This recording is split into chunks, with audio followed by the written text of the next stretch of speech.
అరే అవలగా నేను ఏమంటున్నా అంటే మినిమం కామన్ సెన్స్ అనేది ఉండాలి. మనిషి అన్నప్పుడు మనిషిగా పుట్టినప్పుడు అందులోనూ క్రైస్తవ కమ్యూనిటీలో పుట్టినప్పుడు నీకు కొంత విజ్ఞత పరిజ్ఞానం విషయ పరిజ్ఞానం అనేది ఉండాలి. చాలా మంది పాస్టర్లను చూసినా కానీ చాలా మంది ఎవాంజలిస్టులను చూసినా కానీ నీలాంటి దుర్మార్గమైన నీచమైనటువంటి వ్యక్తిని అయితే నేను ఇంతవరకు ఎప్పుడు ఎక్కడా చూడనే లేదు. ఫస్ట్ నిజాలు చెప్పడం నేర్చుకో. అబద్ధాలు మాట్లాడకపోవడం అనేది పక్కన పెట్టు, నిజాలు చెప్పడం నేర్చుకో. అండ్ ఇంకొక విషయం ఏంటి అని అంటే ఈ దుర్మార్గుడు అంటే ఆ దుర్మార్గుడు ఎప్పుడైతే ఈ వీడియో రిలీజ్ చేసిండో డిఫమేషన్ కేసులు ఇస్తాము మన్ను మశానం అని, సో దాని తర్వాత నాకు కాల్స్ వస్తూ ఉన్నాయి. చాలా మంది క్రైస్తవ సోదరులు కాల్ చేస్తూ ఉన్నారు. వాళ్ళు చెప్పే అంశాలు ఏంటంటే వీడు అన్న తిరుగుతున్నాడు కదా అక్కడట డిగ్రీ థర్డ్ ఇయర్ చదువుతున్నటువంటి అమ్మాయిని ఫైనల్ ఇయర్ చదువుతున్నటువంటి అమ్మాయిని ట్రాప్ చేసినట్టు. నేను పెళ్లి చేసుకుంటా, సువార్త చెప్పడానికి బ్యాంక్ ఎంప్లాయీ కాబట్టి నా భార్య నాకు సహకరిస్తలేదు, నేను ఇక్కడే పెళ్లి చేసుకొని ఇక్కడే ఉంటానని ఒక అమ్మాయిని ట్రాప్ చేసి ఆమెకు ప్రపోజ్ చేసినాడు. ఇది నిజమా కాదా చెప్పరా రే దొంగ.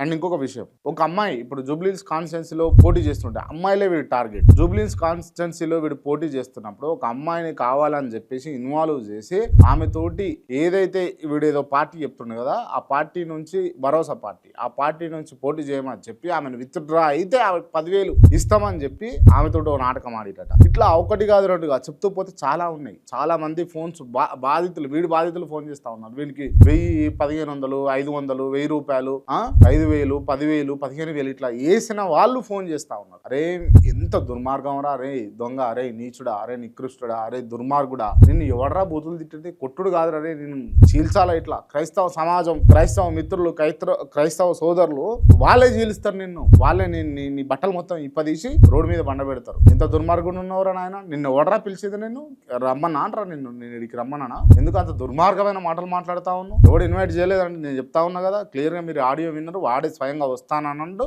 వచ్చిండు ఇంటర్వ్యూ ఇచ్చిండు పోయిండు. నేను ఇంటర్వ్యూ చేసింది కూడా ఎందుకు అంటే